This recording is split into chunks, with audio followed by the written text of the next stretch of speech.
Dikur, shumë kohë më parë, në një vend të lartë me male e lugina të thella, jetonte një djalë trim dhe i mençur.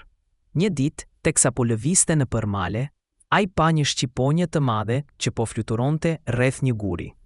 Kur ju afrua, pa se shqiponja kishte në kthe një gjarë për helmues, të cilin po e mbronte që të mos afrohej te foleja e saj, ku ndodheshin zogët e vegjël.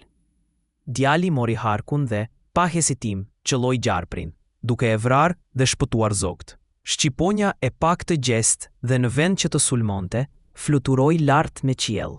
Pastaj u ul pranë djalit dhe i foli me zë njerëzor. Ke shpëtuar bitë e mi, për shpërblim të fal një sy prej syve të mi. Kur ta vendosësh në ball, do të kesh shikimin, forcën dhe gugësimin tim. Djali mori syrin magjik dhe, që nga ajo dite, nuk pati më frikë nga asgjë.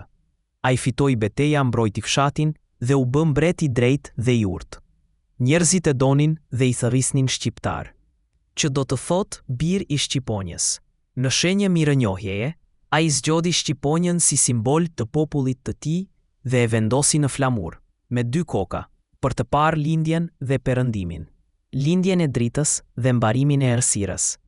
Që atëherë, toka ku ai sundoi u quajt Shqipëri, vendi i bijve të shqiponjës.